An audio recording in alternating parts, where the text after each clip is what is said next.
I'm going to feel so lost without my other computer. But if I have to, I'll run over there and get it.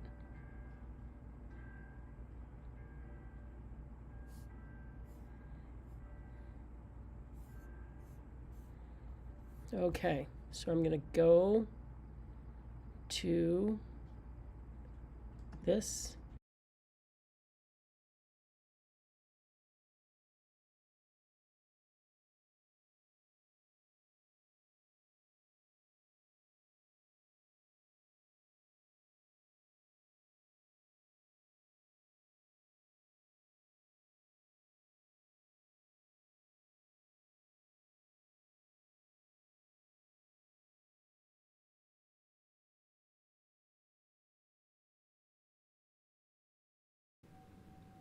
Hello, everyone. Welcome to Quantum Catechesis. I'm Father Joe Krupp, and you are not in today's day is unknown because it's going to be in the future.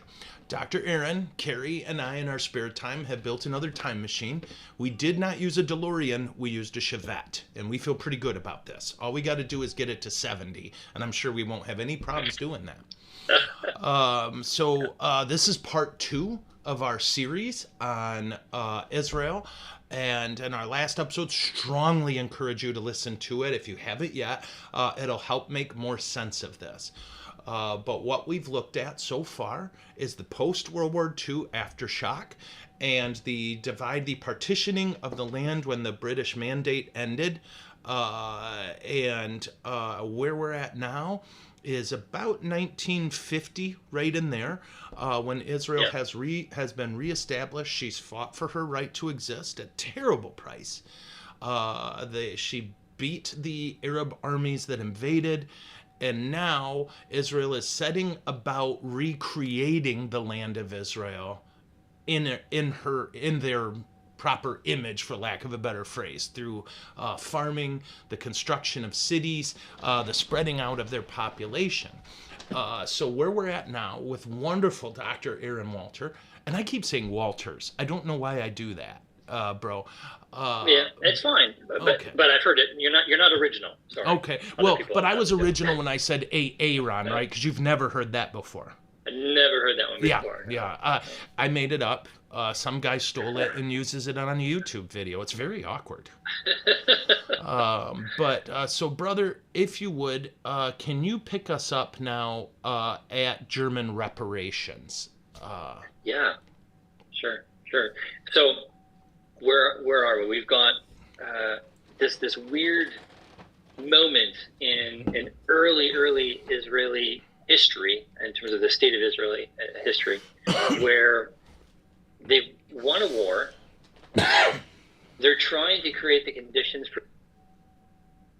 Oops. They are handling a massive amount of migration into the country, and they are broke. So, starting with the first bit of this, it's important to remember that when the first Arab-Israeli war ended, there was no peace treaty. I think this is a lot of things that people don't understand. I did not know that. There's no peace treaty. It's just like, it ends with a ceasefire. So they have a ceasefire with Egypt. They have a ceasefire with Jordan. They have a ceasefire with Syria. And they spend the next almost decade constantly looking over their shoulder because, again, hostilities could begin at any moment. And the various Arab leaders aren't helping things with their occasional radio broadcasts or the newspapers that are saying we should do that, we should do it now, whatnot. So we don't have a peace treaty, we have a ceasefire. Okay. And also we got to remember that at this time, these Arab states, even though they are recognized by the international community, they do not recognize Israel. Right. So it's not just, we don't recognize that you are a sovereign state, but we don't recognize that you have the right to exist. Right. And since we haven't had a peace treaty and we've just did a ceasefire, that means that we can continue to go to war with you whenever we want, or whenever we think that will be the best, most opportune moment to do that. So that's the first thing. The second thing is the immigration. Within the first 3 years, if I want to say we're looking at about close to 200,000 a year immigrants come. Yeah. And David Ben Gurion made a judgment call. And this is it. He says, anybody that wants to come to Israel, who's Jewish, right? But anybody who wants to come to Israel, will be welcome. And the government is going to feed you and house you. And get you, and right? They'll come get you, right? Or is I don't that know about later? that, but I know for sure the food and the housing. Okay. And I'm sure that every economist and his finance minister, probably wanted to choke him. Right. So like, what are you talking about? And we do have. I mean, I don't think it would be a bad exaggeration to say that there are hundreds of thousands, or maybe I should just say hundreds of people who probably literally took this, to be true. So, okay, I'll somehow find my way onto a ship which is going to take me to Israel. Hello, I'm here. I'm Jewish. Here's whatever the documents to prove that I am. You just had to prove your mom was Jewish. That was the only thing. Yeah. Right? You just had to prove mom was Jewish. Yeah, but you had to somehow prove it. Like, you couldn't just stay it. You had to somehow prove it. So once you get that done, now give me my food and give me my place to live. And so if you've got 200,000 that are arriving in the first 3 years, it's basically an enormous financial strain upon a government that really doesn't have any money to begin with. It was kind of like how the British, when they created the National Health Service, right, the NHS, they had budgeted it for 10 years. Within the first year of operation, they blew it all. Yeah. Because everybody went, to, now I'm finally going to go to the dentist. Now I'm finally going to go to the GP or whatever. And it's so not you just, have this situation. Yeah, and it's not just that phenomena. It's also, this is a country you can fit in Lake Michigan. It's so small. Right? Yeah. And 200,000 flooding in there. A year. Approximately a year. So that's close enough to 700,000 just within the first 3 years. That's an insane amount of people. It also confirms a myth that the Arabs were hearing, which was the Jews are coming to take our land, and they're going to be more of them than us. Yeah. Now, that's not true, but when you see the numbers of just, again, a boatload, it looks like it. And then, of course, it's reinforced in a very, very anti-Semitic Arab press, which is just kind of reinforcing this narrative.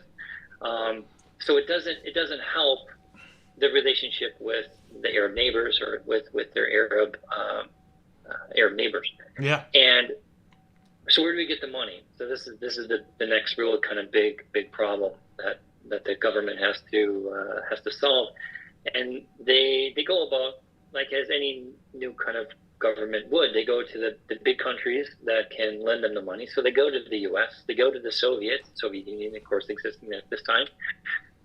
They go to European countries like Britain, like France, and they begin to have a discussion, an internal discussion within David Ben Gurion's his political party. Should we go and ask for money from Germany?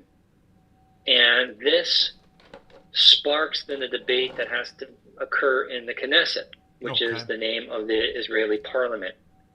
Now, Israel, when they created their government, they used what was the model that everybody was familiar with. Now, I can't say everybody, but the vast majority of them were familiar with a democratic model, like in France, like in Germany, like in the UK, even like in the US, which is you have elected representatives in a bicameral type of legislature somewhere. Now, they don't have bicameral, they don't have two chambers, they have one, it's just one. But nevertheless, the idea is we're going to elect people to a parliament. We're going to have a prime minister. We're going to have a president. We're not going to have a king. We're not going to have, some kind of dictator or anything like this. It helped in those early decades, for at least for the first 30 years, that the dominant political party was like nowadays we would call it social democrat, like a social democratic party. They weren't communist, though the Communist Party, they were open to all stripes of political ideology. So we have this weird situation where you've got a socialist party, you've got a communist party, you've got a liberal party, you've got a conservative party, you've got an orthodox party, you've got all this, even you got a little kind of, I think at that time there was an attempt to create even like an Arab party. But you've got all of this these different parties, and they're all trying to vie for space in the parliament. But the largest seats were for the Social Democratic Party that David Ben-Gurion is the leader of, and he's the first prime minister of Israel. And so they begin a debate, which is, should we go to Germany? The prime minister in Germany at that time, and prime minister is not the name, they call it chancellor. The chancellor of Germany at the time is Konrad Adenauer. Should we go to Adenauer and ask him for money? Ask him basically for Germany to give us money for basically for what Germans did to us during the war, during the Holocaust. And if you remember the history, Father and viewers as well, it's not just one united Germany. Germany is divided. It's the Cold War period. So we're not going to all of Germany. We're only going to West Germany. And we're going to be asking them for money. The debate, somebody would say maybe, well, what's wrong with that? rather nicely put by the main opposition, the main opponent to this, the guy, and I like him because he was unapologetically Jewish. He had a lot of rough edges.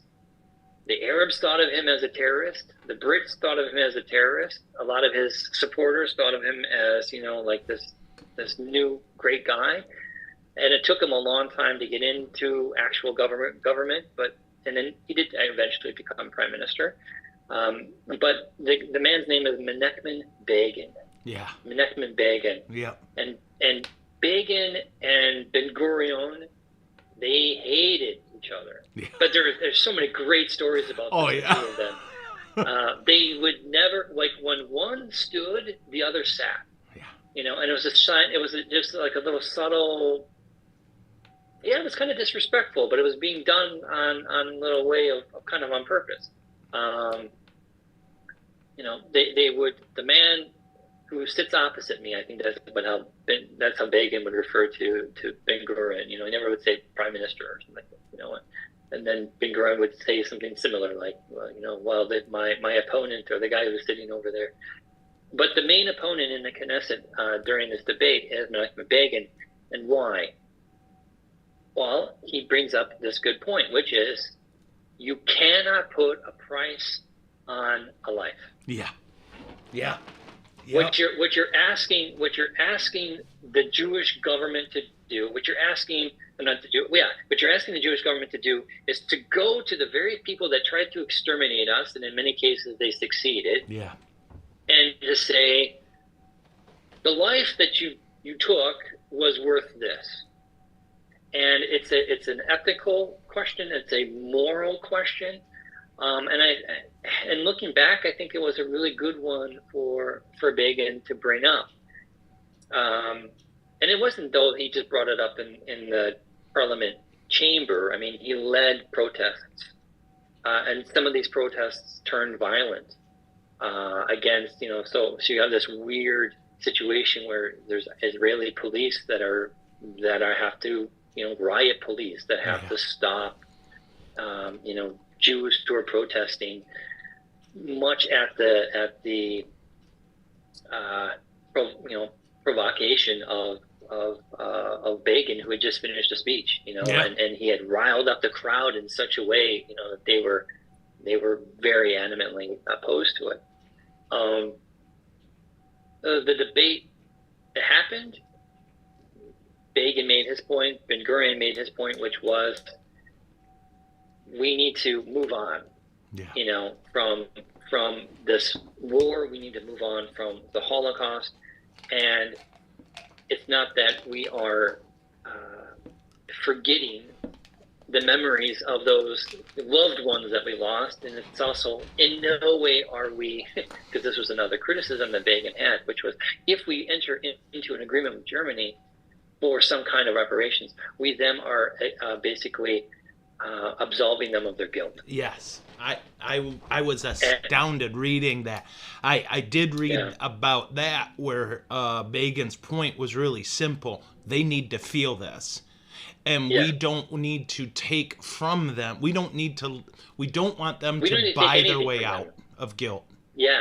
And his again, unapologetically Jewish, which also extended to this idea of we don't need to ask anything from anybody, we can do it ourselves. Yes. And we're getting loans from these other countries.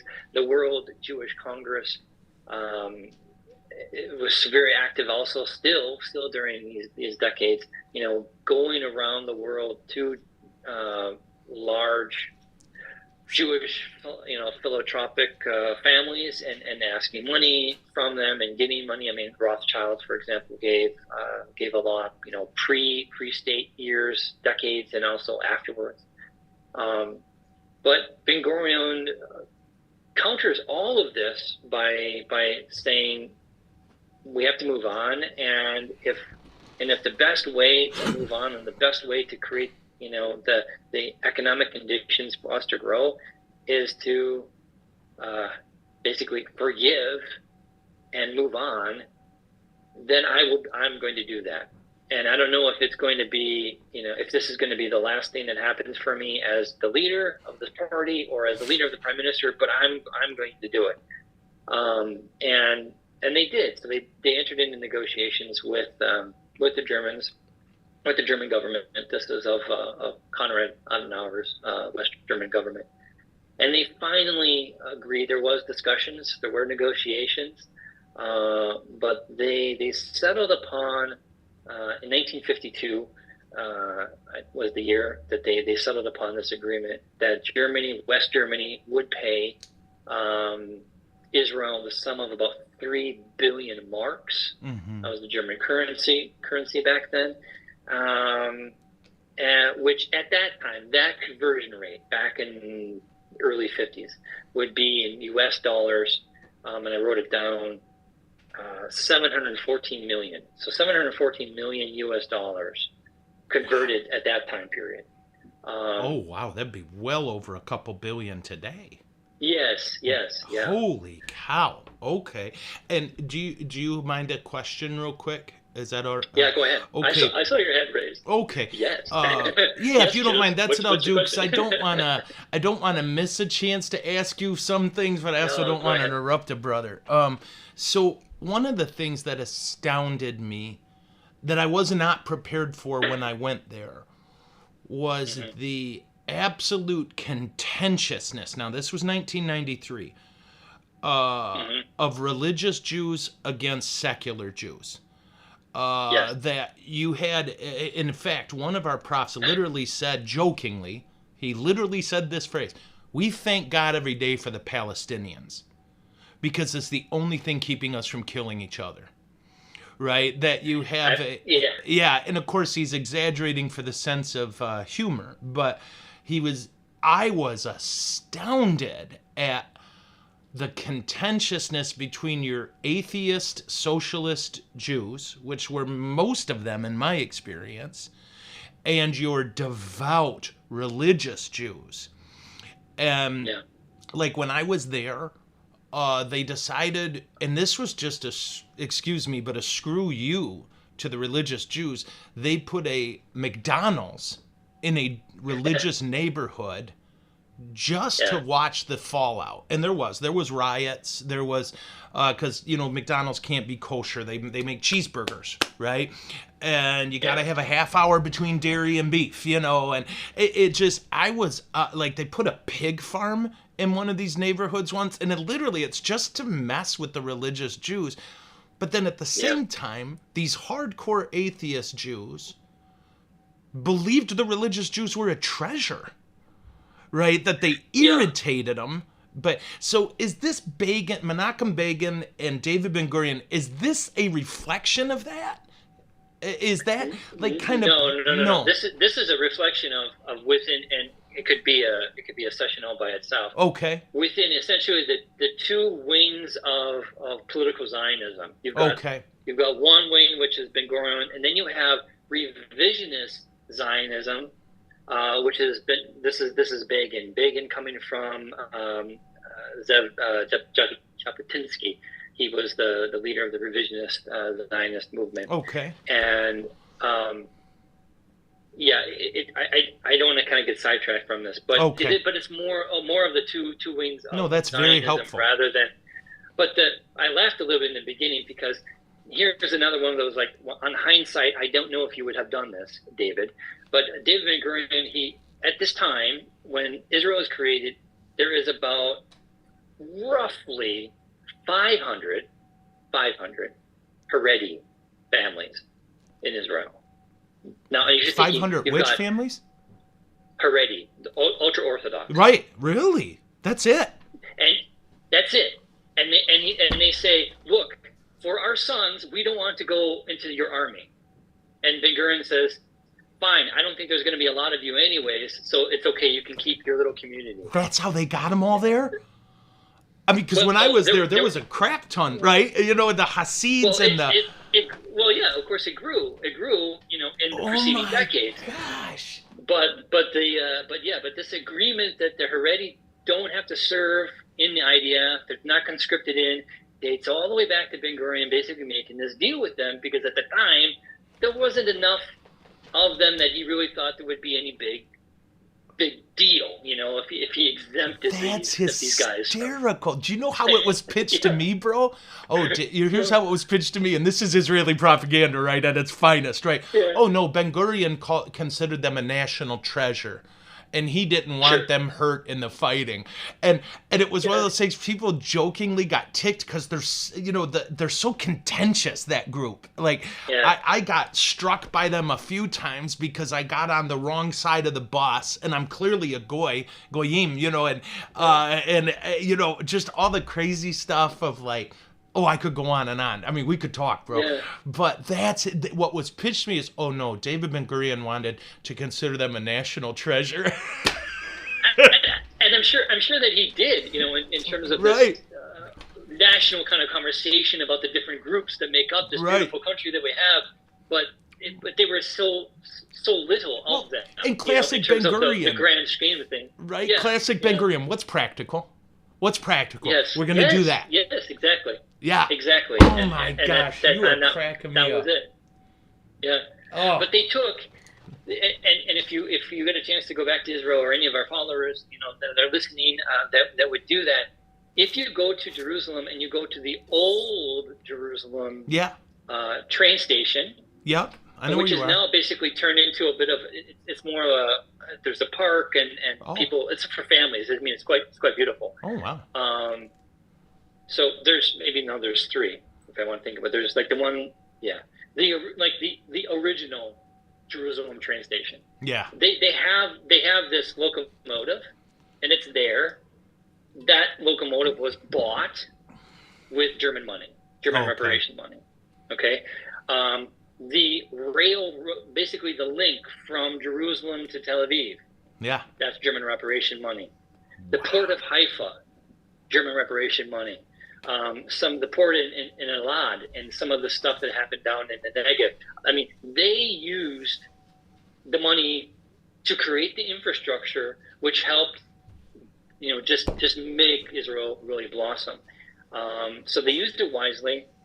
It did help. It came at a very critical juncture because the 50s we see a couple more immigration waves coming from Europe.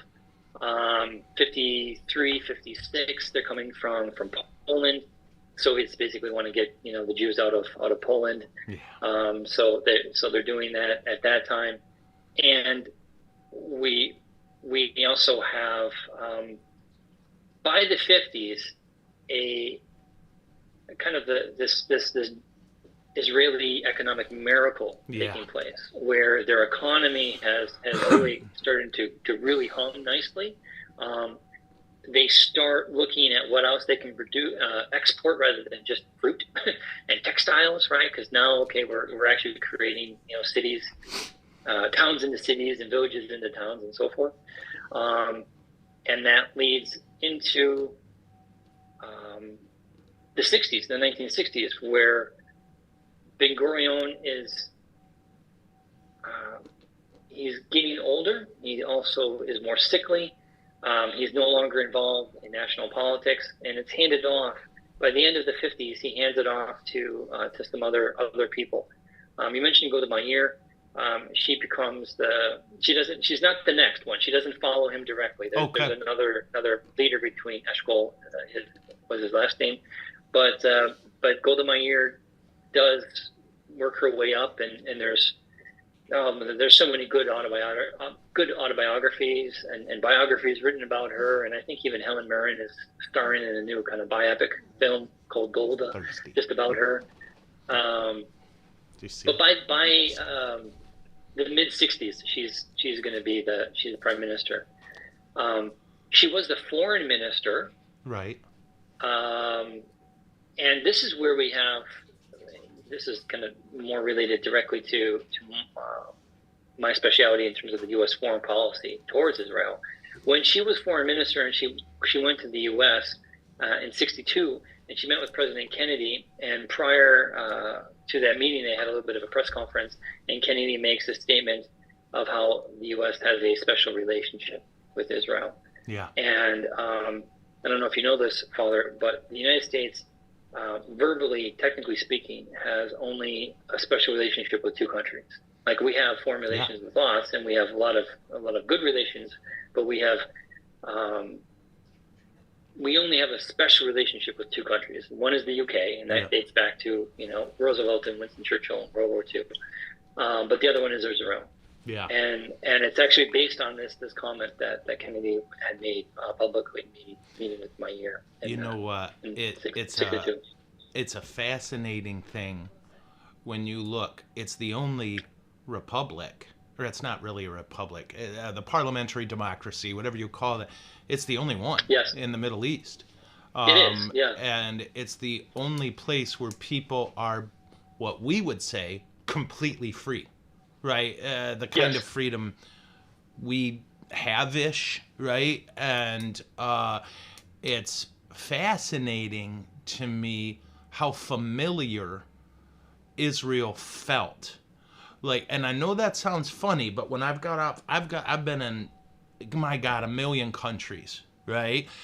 Israel was one of the ones where you get off, and obviously, when you immerse yourself, you see this is the most passionate group of people on the planet, which is kind of the opposite of the Americans. We're very passive, and maybe they would say we're wildly overly sensitive. You know how blunt they are over there. And it's shocking, but in terms of the feel of things, it's very Americanized, or something akin to that. Yes. Yeah. So, brother, yeah, go ahead. No. I was going to say that I think that's a nice. I would say that's a nice way of kind of framing it. One of my. But by the. No. Go ahead. No, that's me. Please. Darn it. Sorry. No, I was going to try to keep us. We got a little bit it. And just say that. By 60, well, definitely by 1966, Meir is now prime minister, and she brings out of the wilderness, my guy, Mr. Begin. Yeah. And she, and this is where he gets some legitimacy. He went from leader or terrorist, depending on who you want to ask, to loudmouth in the Senate who nobody's listening to, but he keeps on sticking around because he kind of provides the conscience every once in a while for everybody. But he definitely is in the wilderness, right? And his wilderness years definitely were long. They lasted until 66, and then very briefly he was in the government, and then he again was out of it. But Meir brings him into the government for about 6 months. He's there, and he's a minister without portfolio. I love parliamentary democracy when you have these terms. Just minister without portfolio sounds just wonderful for saying you got a title but you don't do anything. Yeah. Whether because we don't trust you or we don't have anything for you to do. Right. We called those, Roman Catholics call those cardinals. Yeah. So, okay, I'm going to hell for that one. So you get to this. Sure, the bishop's going to be. Oh no, bishops work their butts off. That's the good news. No, no, your bishop's going to be called on that comment. They're That's like, Did right. you know what he called the comment? He'll back me up, I think. I think I told you this. One of my buddies was working in Rome, and I said to him, "What does a cardinal really do?" And he says, "Well, they use a lot of the Vatican's money on their expense account." And then he was done talking about it. I'm like, "Oh, okay." But so, brother, we're now to 1967, right? And Israel economically is doing very well. She's figured out quickly, like as I read it, Israel's ability to assimilate immigrants was unparalleled. It was almost as good as Americans' ability to do so. And at this point, then, something Israel knew would happen eventually happened. Yeah. And can you walk us through that, brother? Yes. So you're right. We've got 1967. Golda Meir is prime minister.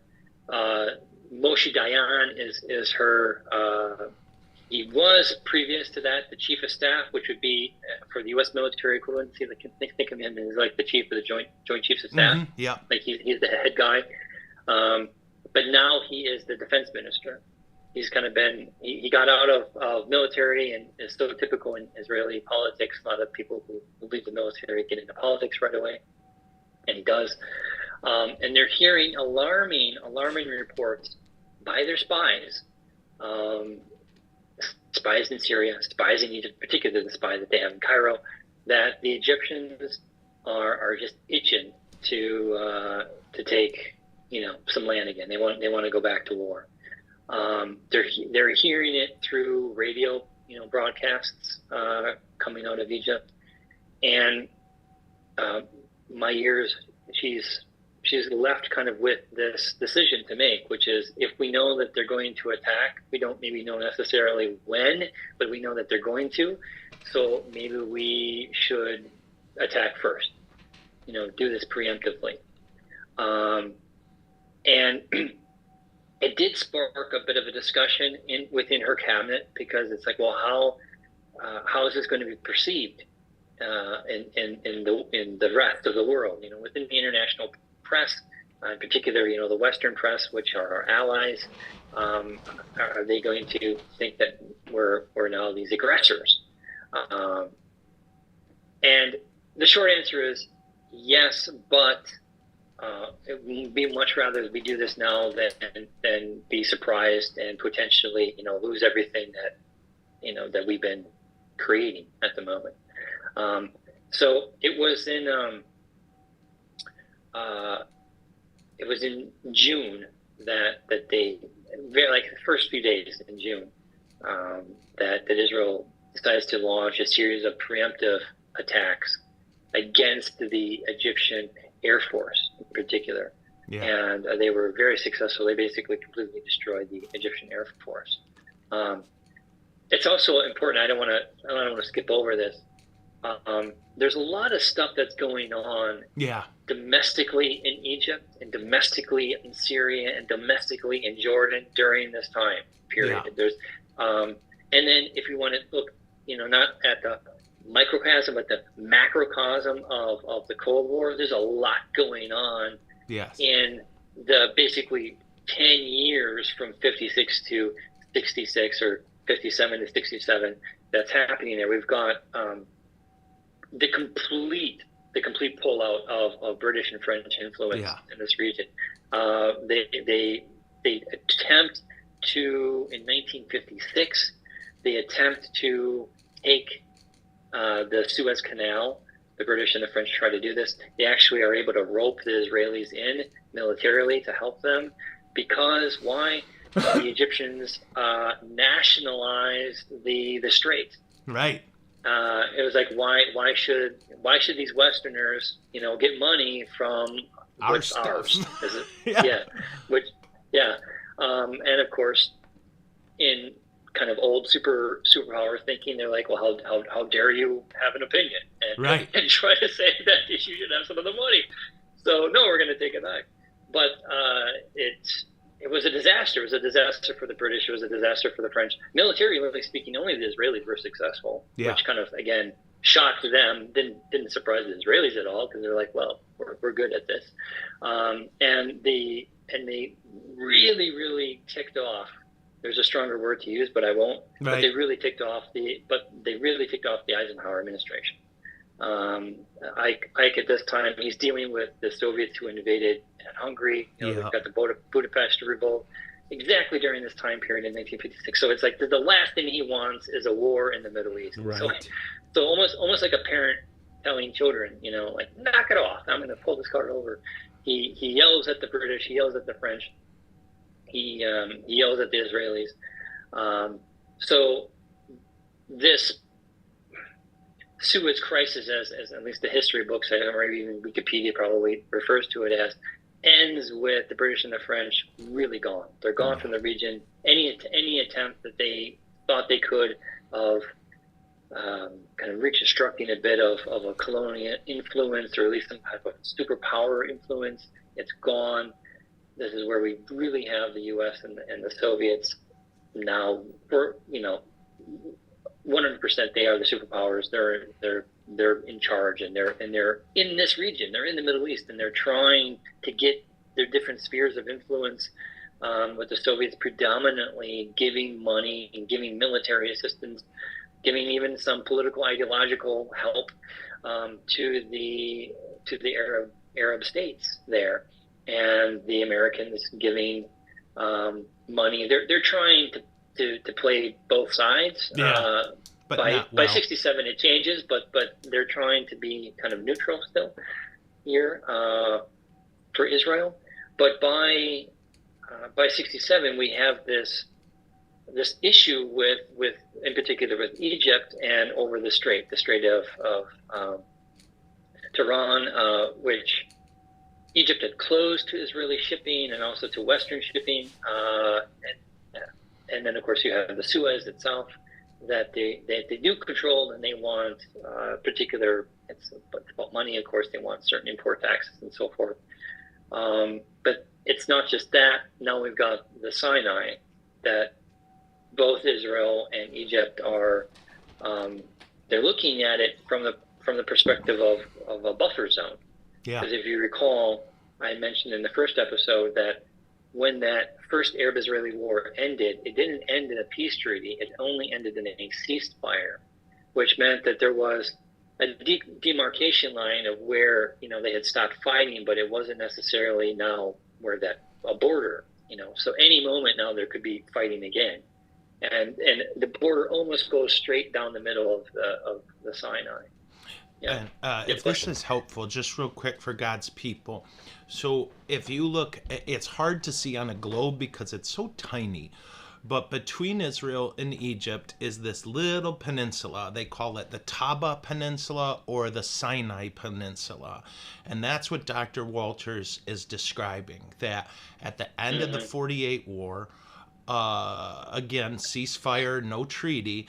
So that little bump, which is where Mount Sinai is, we believe, or Horeb, whatever you want to call it, just became the no man's land between Israel and Egypt. You don't go there, we won't go there, right? I think that's a fair way.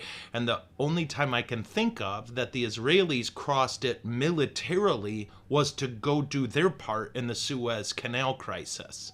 Exactly. Right? Yeah. Which infuriated the Egyptians, and the fact that the Israelis, but whipped them proper only made it worse. So I just want to make sure God's people, because they might not know the geography in their heads, right? You go down, if you look at a big map of Israel, just look for Elat, E-L-A-T, and that's kind of the border between Israel proper and that little Taba Peninsula that connects them to Egypt. And it's just desert. I mean, it's just freaking desert. Except for almost in the middle, you've got a mountain range, and on the top of this, you've got a beautiful opportunity to put surveillance and radio transceivers, and that's exactly what both countries are trying to do, because they look at this as the buffer zone, right? Yeah. So Israel looking at it as, if we control the Sinai, if we control this little area, we will know the next time that Egypt wants to invade us. Yeah. And Egypt likewise is like, well, we don't trust you guys, so we need to control. First off, because it's Egyptian proper, right? It's our land. But we can also can have advanced warning if you're ever going to attack us. And it was 67, right, when Israel preempted by crossing that Taba Peninsula. And if I remember right, I know you're going to laugh, I believe the Mossad found out that the Egyptian pilots every day landed all of their planes for tea. Yeah. For tea, yes. Yes, and they'd go have tea. So, and that's when they punched them. Once again, we got to thank the British for creating certain customs that people around the world still follow. It was tea time, and that's when they struck, and they destroyed like over 80% of the Egyptian Air Force. Okay. And then they followed that up by an actual, ground invasion, or at least when the war started itself, it was, a ground campaign. But there was this agreement that Egypt and Jordan and Syria had, which was, if one of us is going to be attacked, then the other has to come, to the side.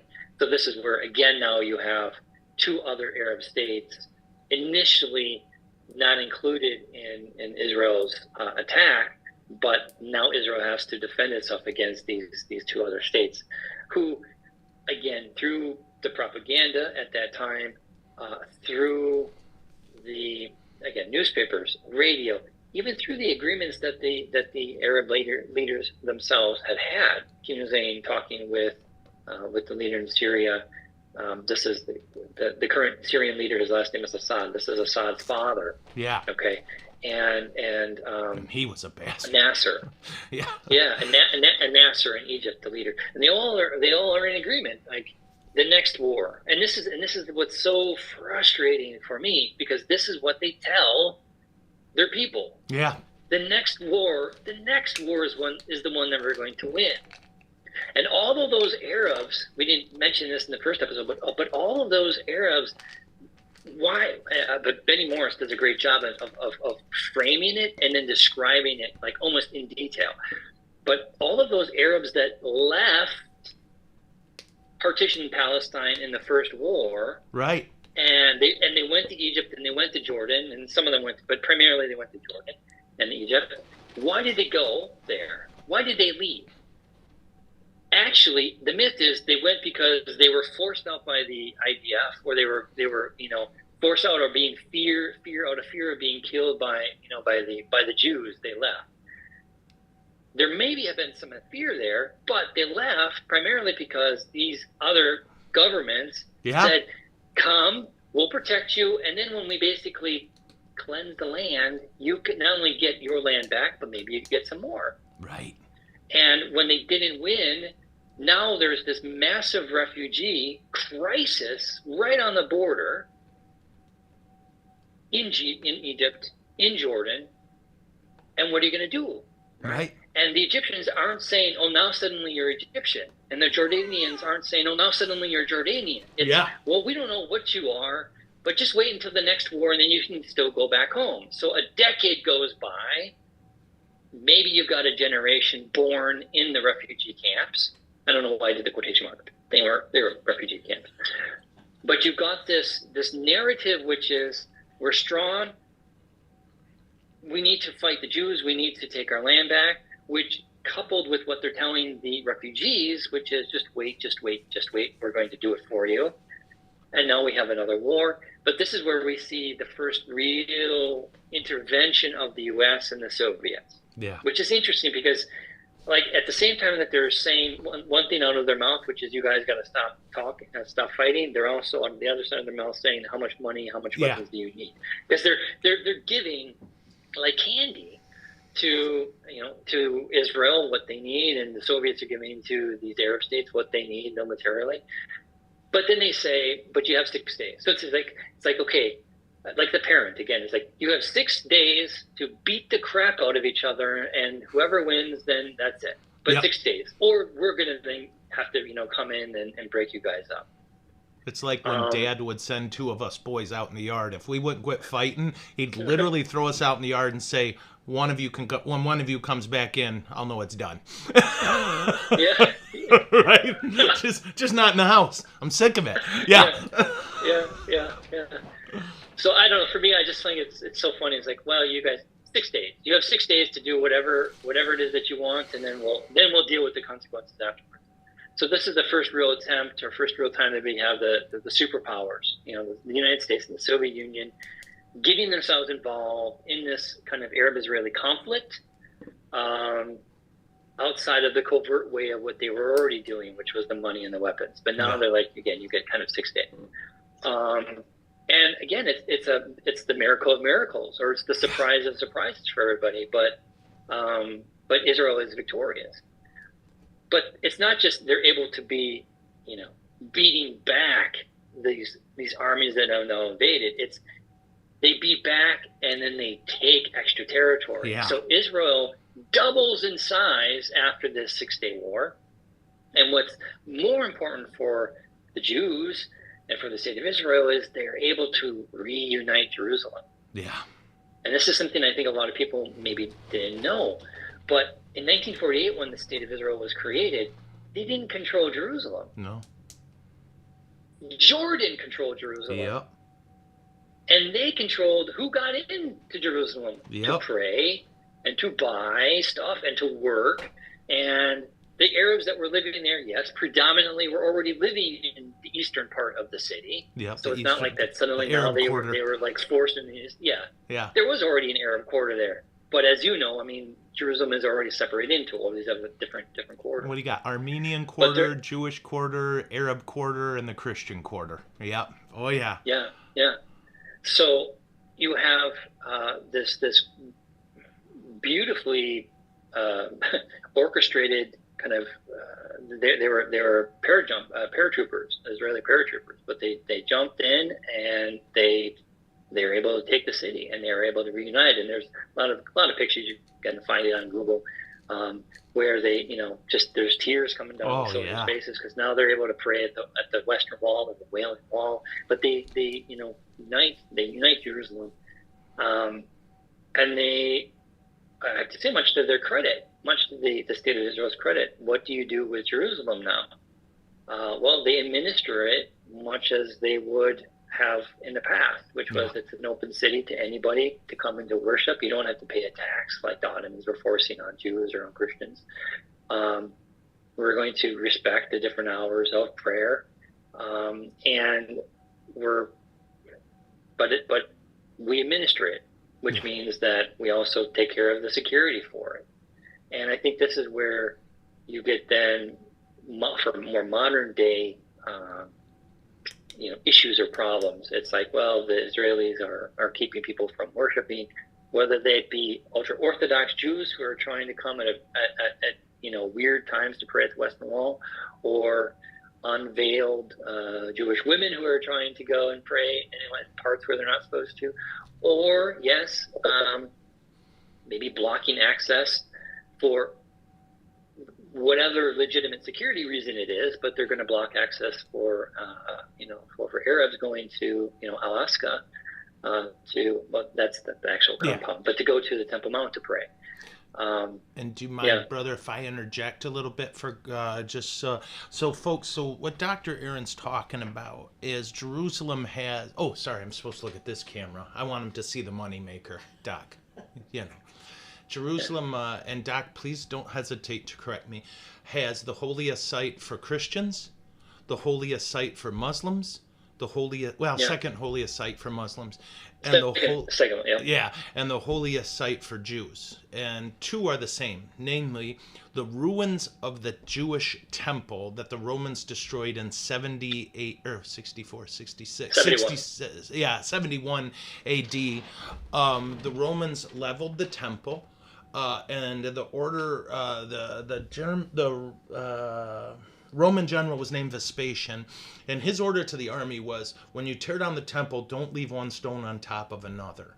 And they basically did that except for the western wall of the temple because it touched the Holy of Holies, and the Romans were a little wigged out about that, so they left it alone. When Islam came along, 450 years later, Muhammad, on the ruins of where the temple was, that's where the Muslims believe he ascended to heaven. There's a rock there that supposedly has his footprint in it. And they built what you see, people call it the Dome of the Rock. It's a big old mosque with a big gold dome. And there's the Al-Aqsa Mosque. And then for the Christians, there's really not a lot of contention because the Jews and Muslims aren't interested. But what you end up with is Jews who want to pray at the Western Wall and Muslims who want to pray at Al-Aqsa Mosque are within sight of each other. If the wrong Jew at the wrong time set foot on the temple, what do you call that, bro? That walkway, that big old... like the Temple Mount. Yeah, the Temple Mount. Every Muslim in the world will go to war. And that is a fact, right? And so it gets goofy, right? You end up going way around, and some Jews, and not a few, get, I think this word's okay to say, pissy about the fact that in their own city they can't just cut across the Temple Mount. And you might think, what the heck? No, guys, this is a problem, right? This is the core of the fight in Jerusalem, I think, brother. At least politically. I mean, the core of the fight is land and water. But, so this is what Dr. Aaron is describing. Dr. Walter, when Jews took Jerusalem back, they did open it to everyone, and there's no tax, right? There was a tax before that if you were a Muslim or a Christian or a Jew. Well, the Jews opened it to everyone, but it ticked the Muslims off. Why do I have to get a Jew's permission to go pray in my holiest place, right? So this is all the drama he's talking about, and it's a big deal, right? I think the second Intifada was because Ariel Sharon stepped foot. It was. Gosh darn, bless his heart. He, Carrie's pointing to me. Back to that. Sorry? Back to there. Oh, now I'm back here. I'm so sorry, sis. Thank you. Come, Holy Spirit. He literally just put his foot on the Temple Mount, and boom, right? Disaster. Okay. So, brother, I think we're going to have to wrap up this section. And then if you're... Oh, wow, we haven't even covered the Yom Kippur War yet. Okay. Are you okay, brother? Are we taking up too much of your time? We're still good. Yes, okay. I mean, you're not. We're still good with time. Okay, so what we'll do then, bro, I do have one more question. Do we have time for one more question? Okay, at this point, it's a two-parter. Is Iran, are they still secular in 67, or are they under the Shah, or are they under oh, my brain. Sorry, bro. No, the Alatolia comes in 79. Okay. So they're actually we would consider them to also be a bit of a democracy. Yeah. I mean, they definitely were an ally of Israel to the U.S. right? Yeah. And also to Israel. Yeah, yeah. Yeah. I mean, if you're looking at that particular region, at that point in time, you got spheres of influence for both Soviets and the U.S. The U.S. account on Israel and on Iran. Yeah. Persia, for support. you know, and folks, for those of you who don't know, and if you know, I don't mean to be patronizing, Iranians are not Arabs, and they don't want you to call them Arabs. Persian. They are Persian. No. They're more closely genetically related to Russians than to Arabs. And they'd always been a good place for Jews to be. And they were until we supplanted their government. And we put in a religious leader who, well, oops.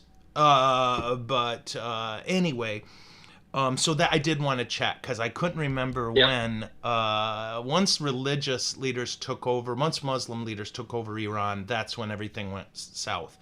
But the only other thing is I wanted to come on in, bro.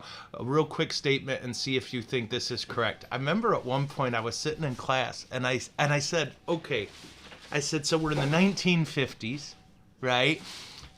Israel is socialist. It's a democracy, but it's a socialist, more like Europe than the U.S., right? Yep, definitely. The Arabs are dictatorships, kingships, whatever things you want to say. It just always cracked me up because it seemed like the logical union was the Soviet Union and Israel. And exactly, okay, so I remember saying that to my prof, and he got a little goofy about it. And I said, I have no regrets. I said, but you wonder how much of it just goes back to the U.S. going, well, that's a democracy, and we're a democracy. And how much of it goes back to that U.S. love affair with the little guy. Because here we are, the capitalist republic, siding against oil. And we're siding with the only country in the Middle East without oil, right? It just and then the communists are not siding with their socialist brothers, right? And I know there's a huge difference between communism and socialism, but they're brothers, you know. I don't know. It just wigs me out sometimes when I think about that. Well, I think another way to think about it is it has nothing to do with political ideology, and then even it doesn't necessarily have anything to do with economic ideology. Yeah. Clearly this, I mean, if we would follow that kind of logic, it would be as you explained it. But this is more simply of, okay, who can we influence more? Yeah. Or who do we want to have on our side against their side? Okay. So, of course. This is about influence more than anything. Yeah. And okay. Well, brother, we'll have to stop. Gosh darn, I hope I'm not talking too much. That's bookended now. And so next time we gather, we'll take a look at the Yom Kippur War, the Camp David Accords, and then move more into modern times if you're good with that, bro. I think so. Okay. Yeah. Yep. So, Doctor, we are so great. Like, it's hard for me to express our gratitude, okay? But I hope you feel it. And I'm gonna. I do. Good. This is great. Thank you.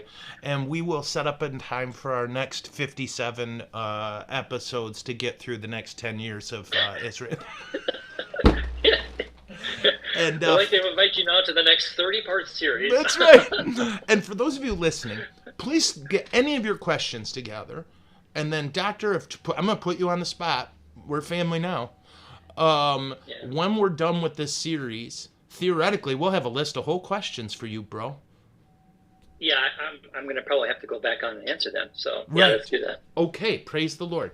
All right, well, Doctor, thank you so much for joining us. And listeners, thanks so much for supporting us. We're just so grateful. We love this stuff. We can't believe you people like it. We don't know what's wrong with you. But Dr. Aaron and I will pray for you.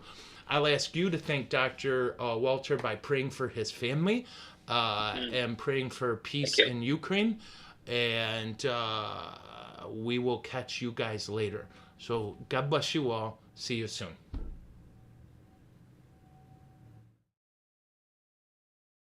The glue. So I'm like, okay, these can't be that bad. So these wouldn't be, to me, as messed up as doing the concrete floor. Like,